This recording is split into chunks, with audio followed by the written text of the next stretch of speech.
Welcome to the Three Championship Drive podcast. I'm your host, Lance Caporossi, your favorite podcaster's favorite podcaster. Now, at the beginning of the show, we always say we talk about the Detroit Pistons because this is a Pistons podcast.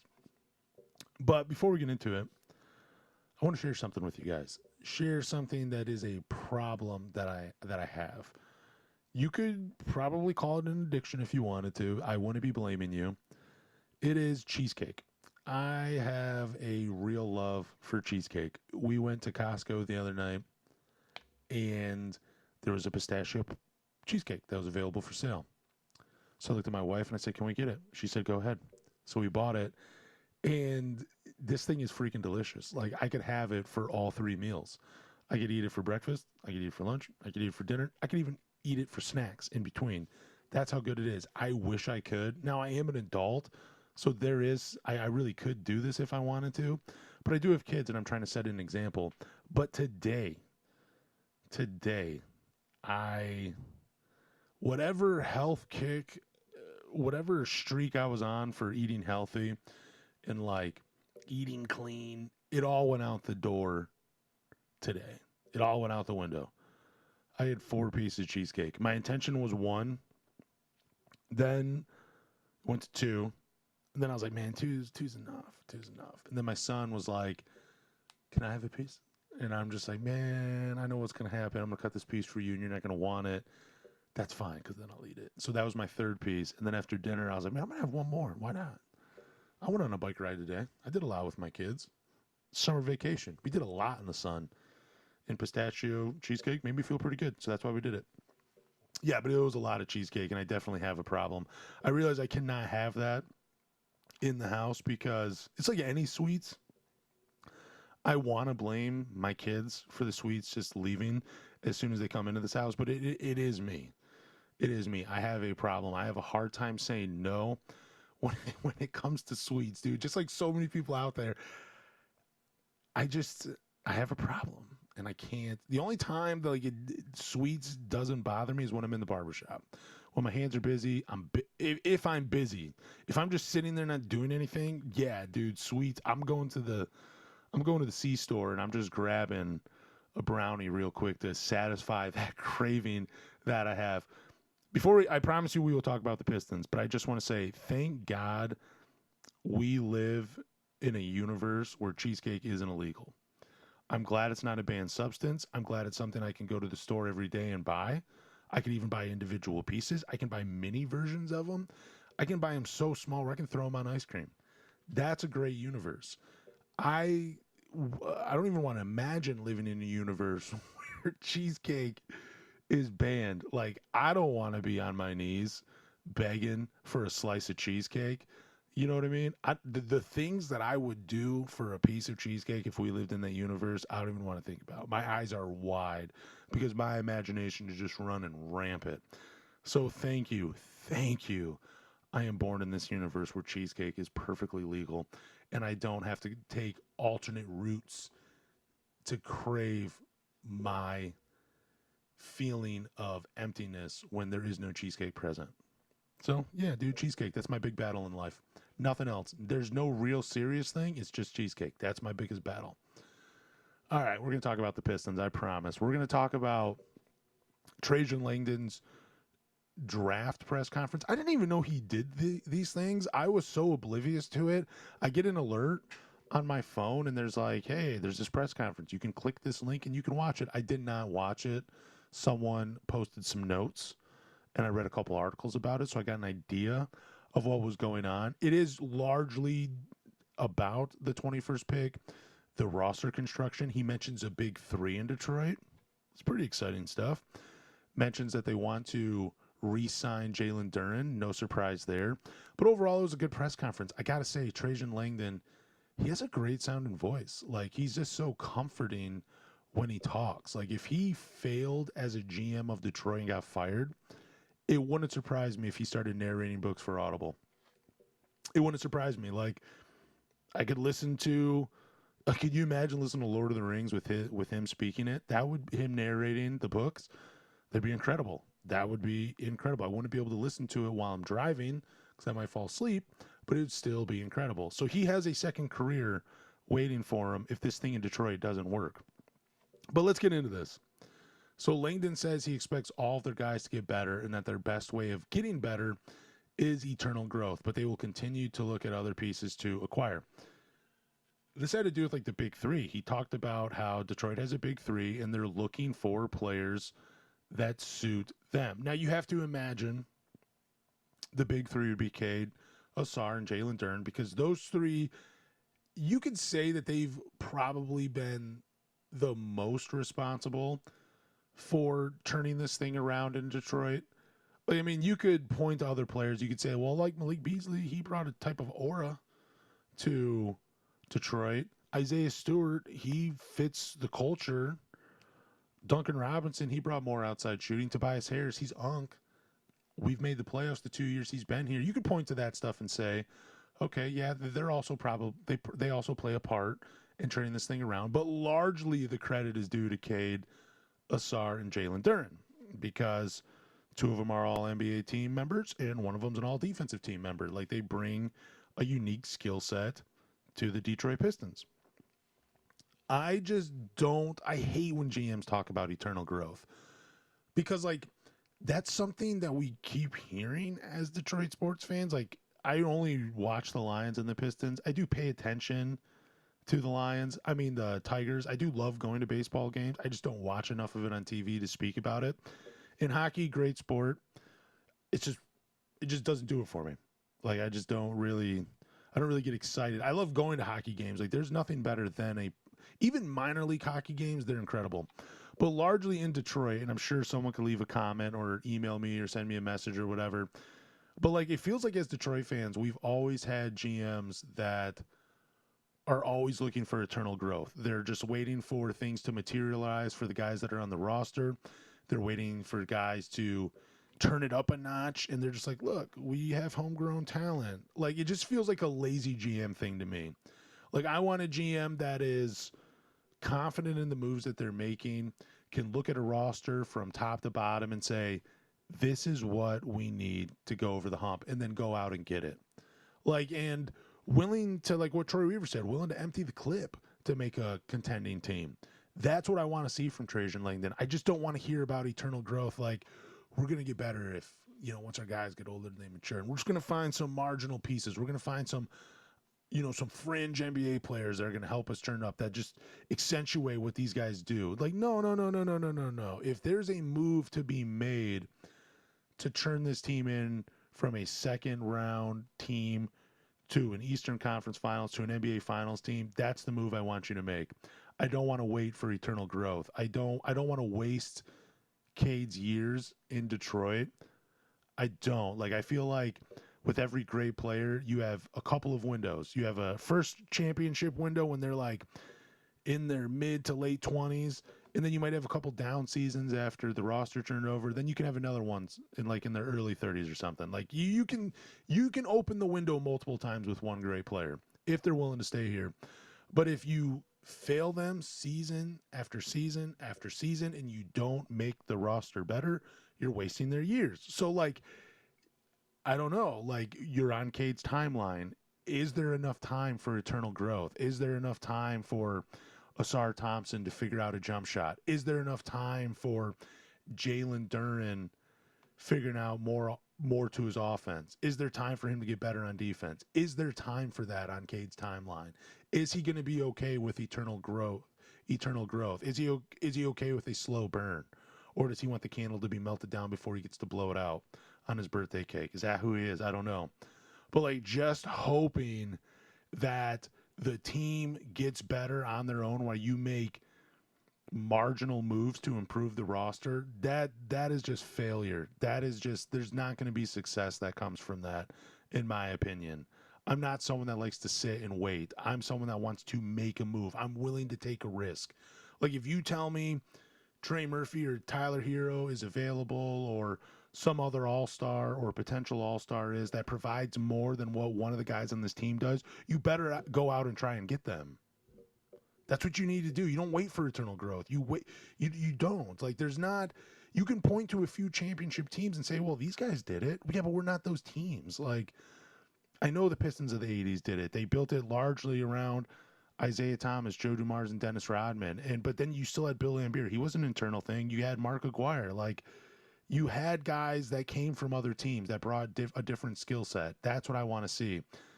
I don't know. It's just like when I hear internal growth as a Detroit sports fan, I just kind of cringe a little bit and like I roll my eyes. 'Cause it's like, damn, you could literally put any of these GMs up on that podium, and I could bet you that any four of them would say something that Trajan Langdon just said, and you'd be like, yeah, I'm not surprised, like because I'm not. We've heard it all before.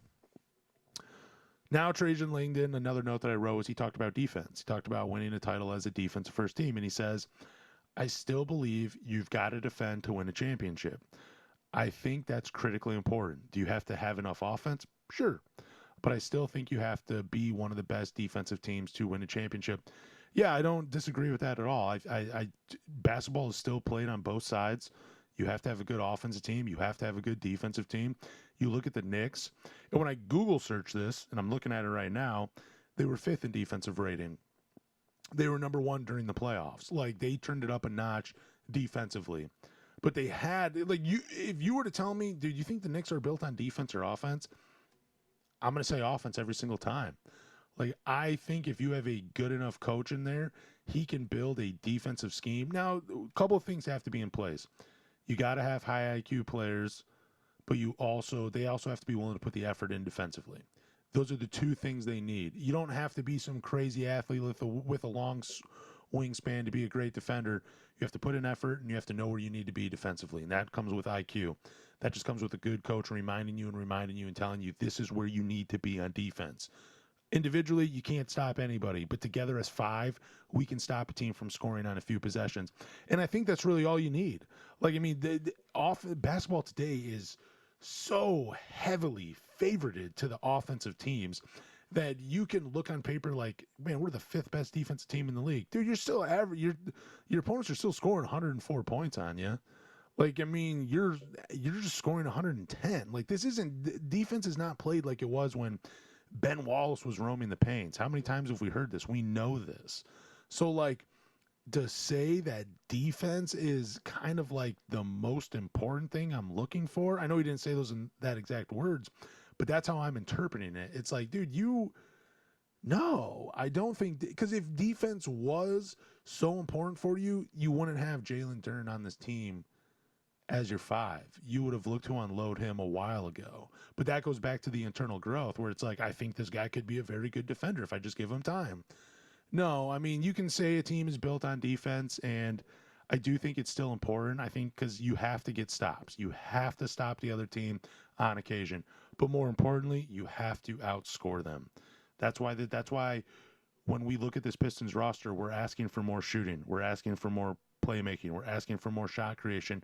We're not asking for defense because we know, hey, as long as we have enough around Cade, JB Bickerstaff hopefully can figure out this thing defensively, because defensively it doesn't matter if you're an individual. It's all about the team. If the team can't play defense, it doesn't matter how great you are individually. You're not stopping five players. That's why I think defense is important. I just think this team needs more offense before we worry about defense. We need more shooting. We need more playmaking. We need more shot creating, and then the defense will come. That's my honest opinion. Because if you had a team of five Asars, that would still be entertaining. That would definitely still be entertaining, but it would just be like, dude, it would just be so much. It would be fun, but it would be such a headache every game. It would be such a headache every single game if you were playing five Asar Thompsons. Five Asar Thompsons versus five Tony Allens. That game will never finish. It will be played until the trumpets sound, if that's what happens before Earth blows up. That would be, that game would go until the end of time. Now we're talking about the 21st pick. Trajan Langdon said in regards to the 21st pick, for us, it will be best player available and culture fit at 21. Now, he did mention something about shooting where he doesn't think you'll be able to find much shooting at 21 because it is such a hot commodity in the NBA. I partially agree with him, but I do think you can find shooting at 21. I think there's going to be a couple people that slip where you're like their greatest asset is shooting the ball. So I definitely think at 21 you can find shooting.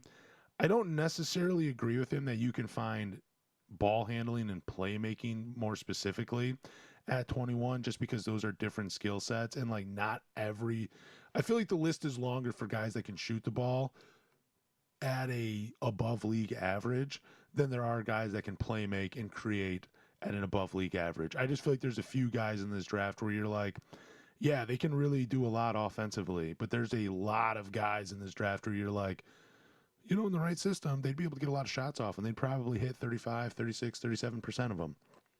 I think shooting could be found at 21. What I don't like, and I guess I'm kind of going on the fence about this, is best player available. You're drafting 21. There's only been 3 guys drafted at 21 that have made an All-NBA team. All 3 of them made All-NBA third team. That's Michael Finley, Rajon Rondo, and most recently, Tyrese Maxey. And there have only been 5 guys that drafted at 21 that have been named an All-Star. And 3 of them were there. I didn't know who the other 2 were. For some reason, I didn't bother looking it up. And whatever list I found didn't even mention the other 2 players. It just kept mentioning those 3. Anyway, I think best player available is a good idea. But when you have this many, basically what I'm saying is at best player available, when I hear that, you're basically saying like, we're going to try to find a true number 2 alongside Cade. I think that's harder to find at 21, and you have to keep your expectations extremely low when you're drafting at 21 because you're pretty much drafting at the end of the first round. Just find someone with the skill set that you need. You need ball handling, you need playmaking. Just find that guy. If you need shooting and you find a shooter, just take the shooter. I don't care if there's a guy sitting there where it's like, wow, dude, he's 6'9". He has a 7'3" wingspan. This dude has a 42-inch vertical leap, but he can't dribble. He can't shoot. But, man, if he figures it all out, goddamn, this dude would be an all-star. Like, dude, I'm so tired of trying to draft guys like that. Like, go in the second round and find the project players. Go find those guys. With the 21st pick, just do me a favor and find a guy that provides something that we need on this team. I believe you can find shooting. I believe you can find playmaking. I just think there's someone out there at 21 where you can bypass the notion of best player available. I just don't like it. Best player available, it gets you Ron Holland at number 5.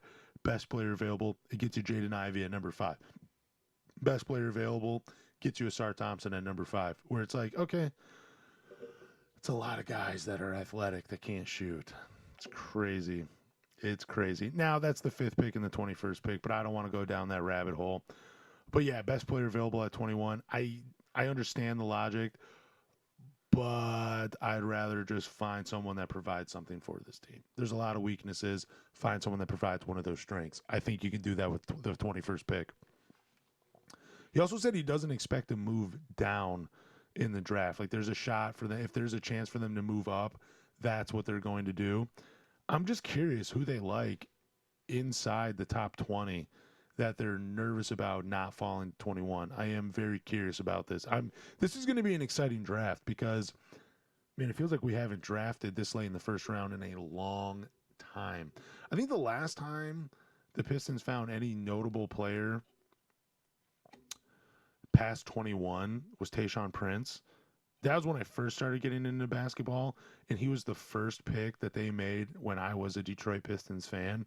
And I thought Tayshaun Prince was the greatest player ever when he got drafted. I instantly created a player named Tayshaun Prince on NBA Courtside featuring Kobe Bryant. That's how old I am. That's the game I was playing. And this was on N64. I remember this. I was going into 6th grade, and that draft had just happened. And Tayshaun was, and I'm sitting in the room. I'm just on my N64 with that crazy controller and just, creating Tayshaun Prince. I think I made him 7 foot though, just because it's a video game and I can do whatever I want. But that's the last guy in the 20s that I remember doing anything significant. Thought Carlos Delfino would be that guy, but it turns out it was Tayshaun Prince.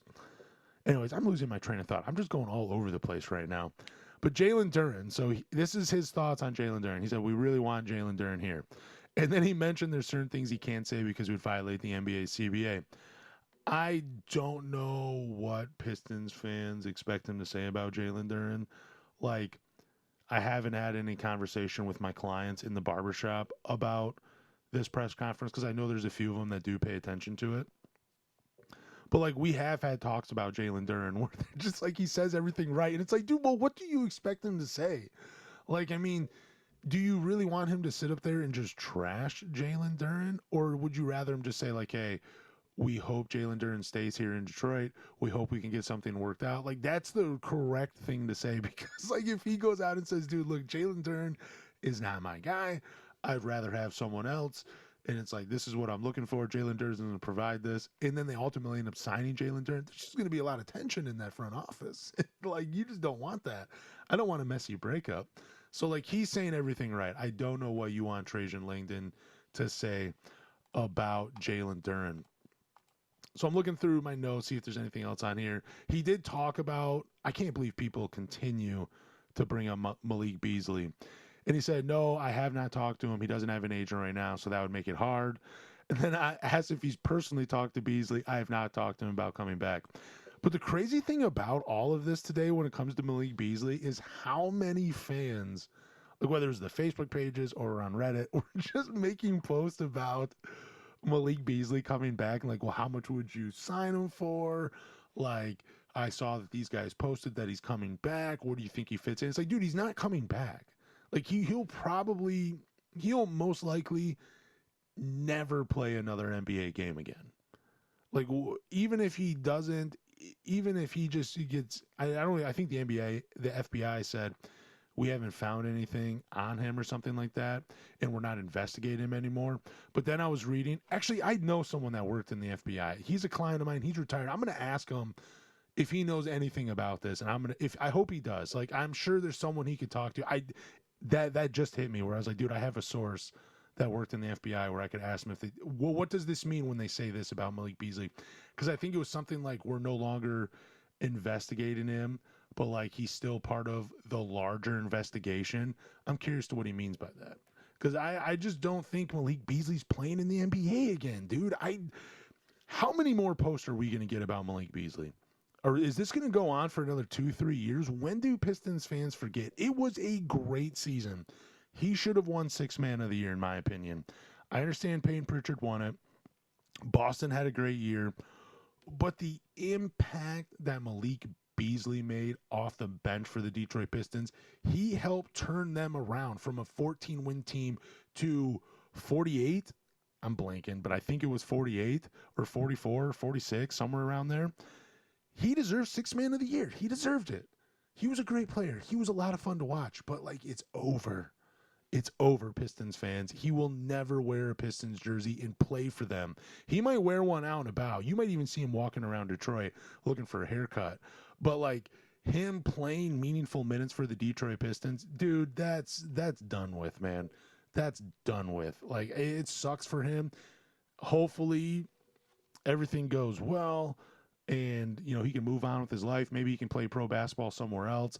But as far as him being a Detroit Piston or even being an NBA player, I just don't see it happening. I really do not see it happening at all for Malik Beasley. I think the conversations just need to be done. Seeing if there's anything else on this team, I mean, out of these notes that I'm looking at. He did say we're not going to give up too many assets for a player. Yeah, I can see that. Like there is a point where you're like, how much of the depth do you give up to make a move for whether it's a Trey Murphy or a Tyler Hero? I saw some trades going around online, and some of them are just, dude, the money works. Like a lot of these trades, the money works that the fans have made. But, like, you really have to ask yourself, like, does the other team want these guys? Like, yeah, you can throw Isaiah Stewart, Ron Holland, Marcus Sasser in the 21st pick in, and I guess the money works for Trey Murphy. But, like, is that what New Orleans wants? Do they really want those three players for Trey Murphy? I mean, because then they probably got to make some roster moves to even bring all those guys in. But do they fit? They got Yves Missy. They have Derek Queen, Zion Williamson, they have Herb Jones. They got Sadiq Bey there. They got kind of a loaded front court. Like, do they want two more guys that play in the front court and then Marcus Sasser, who who's kind of looking like maybe a third NBA guard. Like, I mean, like a third guard on an NBA team. I don't know. I don't know, man. You can make the money work for a lot of these trades. I just don't see it happening.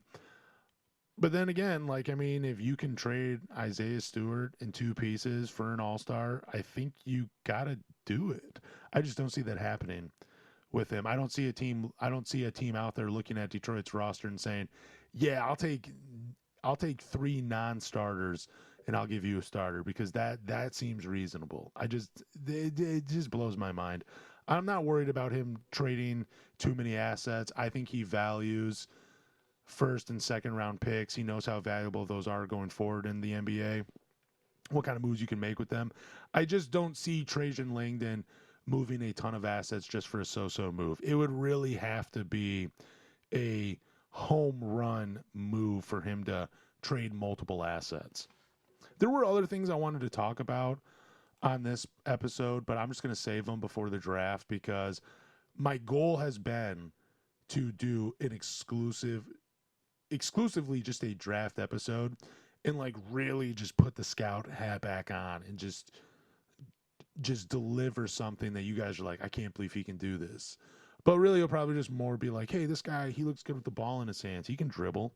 I might say things like that instead. But I'm going to deliver a draft episode before the draft on June 23rd. God forbid something happens where I can't. But like, as long as everything stays peachy and clean over at this place and I don't fall into cheesecake a coma, then I'm going to deliver a exclusive draft episode on Monday. Anyways, hope you guys enjoy the weekend. Happy Father's Day to all you dads out there, whether you have your kids in your lives or not. Happy Father's Day to you. You did it. But anyways, thanks for listening to the 3 Championship Drive podcast. I'm Lance Caporossi. Do me a favor, subscribe, rate, and review. But more importantly, tell a Pistons fan.